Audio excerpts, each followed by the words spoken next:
সন্ধ্যার দিকে বৃষ্টির তাড়া খেয়ে আর কি করব, দেখলাম যে আমি কোথাও রাস্তা পাচ্ছি না। তো একটা জঙ্গলের দিকে একটা ঘরের মতো দেখলাম, পাকা বাড়ি। কিন্তু চলে যাব কি যাব না, কে কি বলে না বলে, আমি এখানকার অতিথি। তারপরেও চলে গেলাম রাত কাটানোর জন্য, বা সময় দেখি কি হয়, বা ওইখানে কেউ থাকলে আমি তার কাছ থেকে আপনার কোথাও থাকার মতো ব্যবস্থা বা অন্যান্য যেই প্রয়োজনীয় জিনিসগুলো। কিন্তু বাড়িতে যাওয়ার আগে দেখলাম যে বাড়িতে যাওয়া আসার জন্য এমন কোনো রাস্তা বা কোনো সিস্টেমই নাই যে এখানে কোনো লোক থাকে, বা আদৌ কোনো সময় কোনো লোক কখন কবে ছিল কি না সেটার এমন কোনো সিমটম আমি দেখলাম না যে এইটা দেখে আমি ভাববো যে এখানে মানুষ ছিল। তো আমি আর কি করব, বৃষ্টিও মোটামুটি খুব ঝড়ো আকারে, বিশাল আকারে, যেটাকে বলা চলে যে বিজলি সহ ঘন ঘন বিজলি পড়তেছে, আওয়াজ হচ্ছে বিকট। তার মধ্যেই বাহিরে প্রচুর ঝমঝমে বৃষ্টি। এমতো অবস্থায় এইখানে ভিতরে ঢুকেই গেলাম।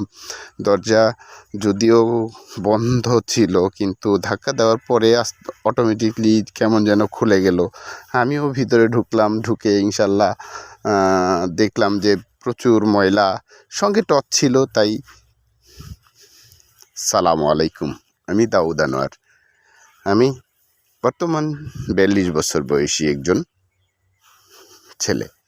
তো আজকে প্রথম আমি আপনাদের উদ্দেশ্যে আমার ইউটিউব যেই চ্যানেল, সেই চ্যানেলে একটি গল্প দিতেছি, যা কিছুটা সত্য কিছুটা কাল্পনিক। আপনারা অনেকেই ভূতের গল্প শোনেন, ভালো গল্প শোনেন। আমিও গল্প শুনতে পছন্দ করি। আমি অনেক হরর মুভি দেখি না, কিন্তু হরর গল্পগুলো যেগুলো আমার সামনে আসে, সেই গল্পগুলো আমি কখনোই ছাড়ি না। তো প্লিজ, আমি যেহেতু নতুন, আমার চ্যানেলের শুরু করার জন্য আপনাদের কাছে রিকোয়েস্ট, আমার চ্যানেলটা সাবস্ক্রাইব করবেন, লাইক করবেন, কমেন্ট করবেন, এবং ভুল ত্রুটিগুলো আমাকে তুলে ধরবেন, যাতে আমি আমার কাজগুলো সুন্দরভাবে আপনাদের সামনে উপস্থাপন করতে চাই বা পারি।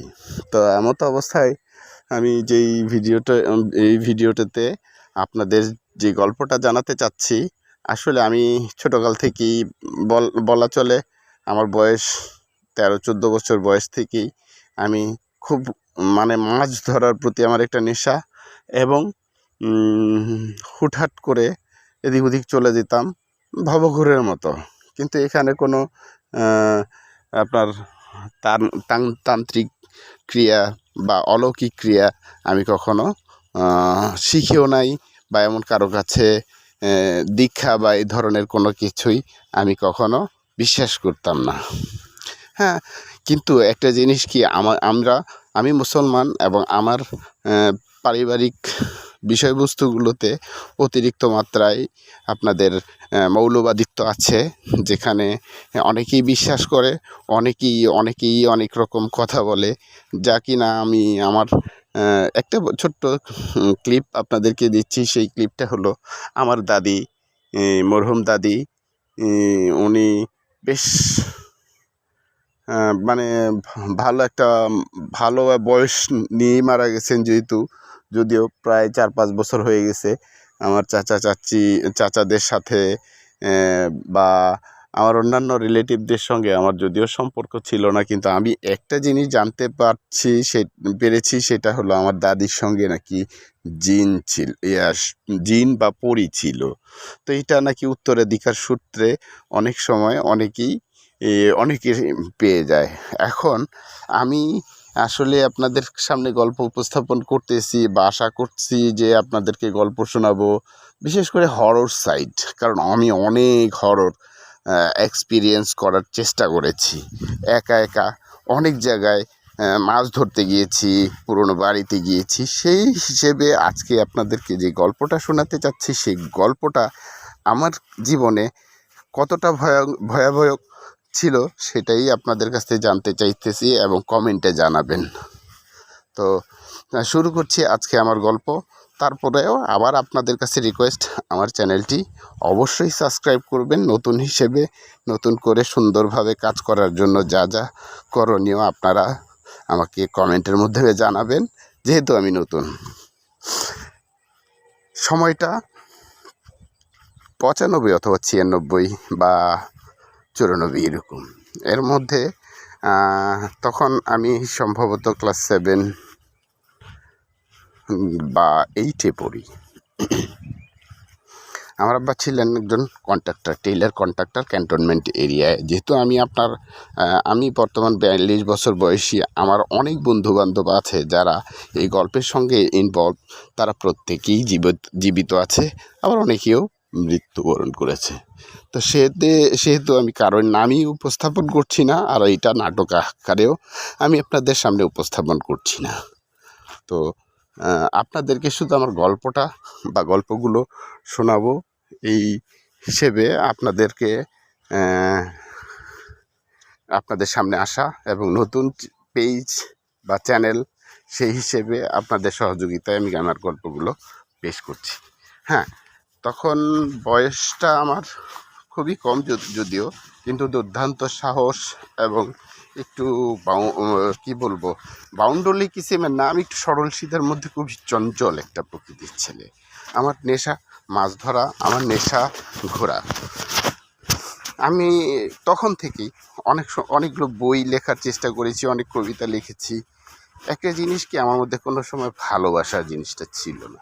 আমি ভালোবাসার জিনিসটা বুঝতাম কি না সন্দেহ আছে, যেহেতু ভালোবাসার প্রতি আমার তেমন কোনো আকর্ষণই ছিল না।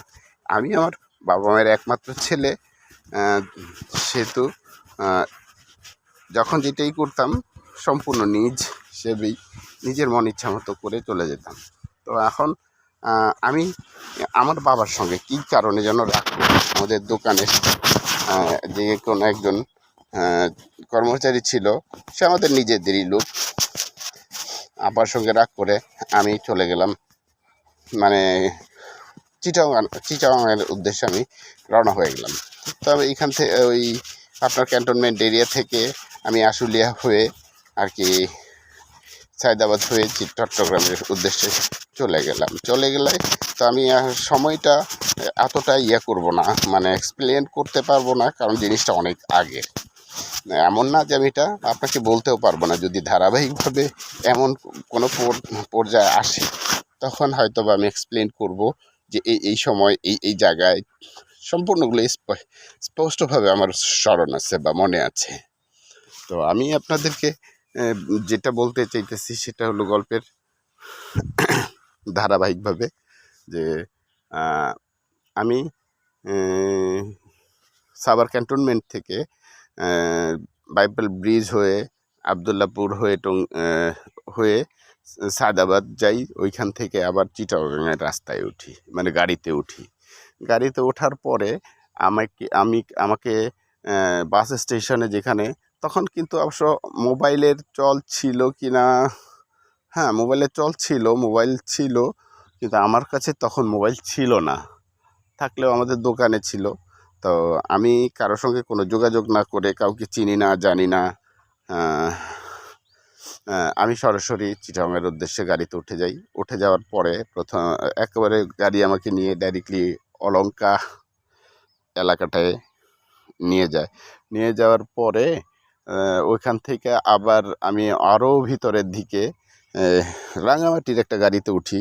তো রাঙামাটির গাড়িতে ওঠার পরে আমাকে এমন একটা জায়গায় হঠাৎ করে আমাকে জিজ্ঞাসা করলেন যে কোথায় নামবেন। আমি বললাম যে আচ্ছা সামনের স্টেশন। যেহেতু আমি কোথাও চিনি না, নাম বলতে পারবো না, তো সামনের স্টেশন, লোকটা বললো যে সামনের স্টেশন তো লোকজন কম, ওখানে তো কেউ অনেক ফাঁকা বাড়ি, তো ওইখানে কার বাড়িতে যাবেন? আমি বললাম যাব, আমার এক পরিচিত আছে, আমার সমস্যা হবে না, আপনি ভাড়া নেন, আমাকে নামিয়ে দিয়েন সামনের স্টেশনে। তো আমি সামনের স্টেশনে যখন নামলাম, তো ওখানে দেখলাম আসলে তেমন কোনো স্টেশন, দোকান বা এমন কিছু গাড়ি বা এমন কিছু নাই যে একটা ভরসা পাবো। যেহেতু গাড়ি থেকে নেমে গেছি, গাড়িও চলে গেছে, আমিও কোনো দিকে না হিসেব করে একদিকে হাঁটা শুরু করলাম। একদিকে হাঁটা শুরু করাতে হাঁটা যখন শুরু করলাম যে দেখলাম দুই সাইডে প্রচুর গাড়ি। এখন মেন রোড দিয়ে আমি যাচ্ছি। হঠাৎ কেন জানি বুঝলাম না, আমি আমার মেন রোডের প্রতি আমার একটা আকর্ষণ ছিল না। আমি যাই হোক একটু যদি একটা ভিতরে যাওয়ার মতো রাস্তা দেখি, তাই তো ওই রাস্তা থেকে আমি হাঁটা শুরু করব। তো আমি কিছু দূর হাঁটার পরে একটা রাস্তা দেখলাম, সেই রাস্তা দিয়ে আমি হাঁটতেছি।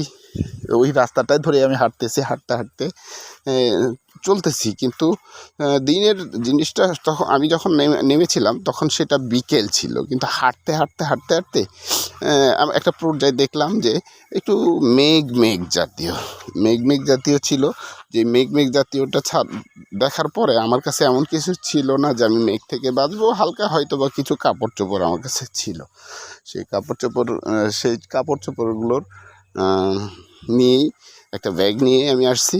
আমার কাছে একটা টর্চ লাইট ছিল, এর বেশি কিছু আমার কাছে ছিল না। আর হালকা পাতলা কিছু টাকা পয়সা, যে আমার কাছে এমন কিছু আহামরি ছিল না যে এটার জন্য আমি ভয় পাবো। তো তারপরেও আমি হাঁটতে লাগলাম। বেশ কিছুক্ষণ হাঁটার পরে দেখলাম যে মেঘ আসতেছে, কিন্তু এর মধ্যে আরেকটা জিনিস খেয়াল করলাম, অন্ধকার হয়ে আসছে কিন্তু আর কোনো রাস্তার চিহ্ন পাচ্ছি না।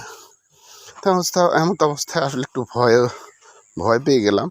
ভয় কি, যে মানে একটু বিভ্রান্তিতে পড়লাম যে আমি এই যে চলতেছি এখানে এমন অবস্থায় আমার এখানে কাউকে দেখতেছি না। আমি অনেকক্ষণ যাবৎ হাঁটলাম, কিন্তু একটা লোক, একটা পশু পাখি কাউকে দেখলাম না। কিন্তু আস্তে আস্তে দেখলাম যে আপনার মানে বজ্র সহ বৃষ্টি আসার সম্ভাবনা প্রায় খুব দ্রুত হয়ে আসতেছে। এমতো অবস্থায় আমি কি করব এখন, এইটা ভাবতে একদিকে তাকিয়ে দেখলাম একটা কুঁড়ে ঘরের মতো আবছা দেখা যায়।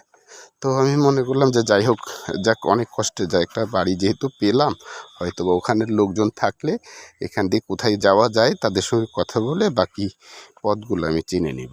তো চিনে নেওয়ার জন্য আমি বাড়ির দিকে যাচ্ছি।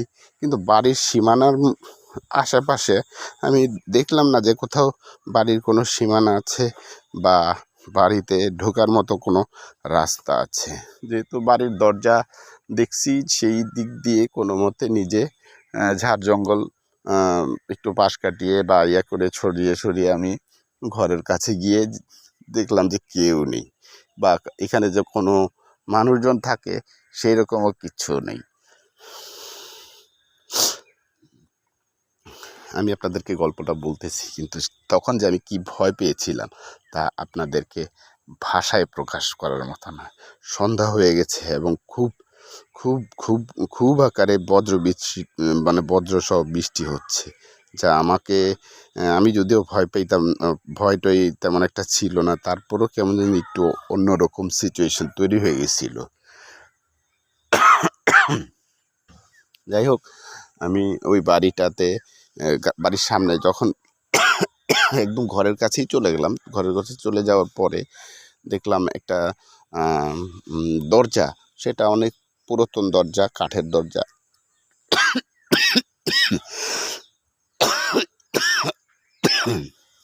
দুঃখিত, মাফ করবেন, একটু গলা বসে গেছে।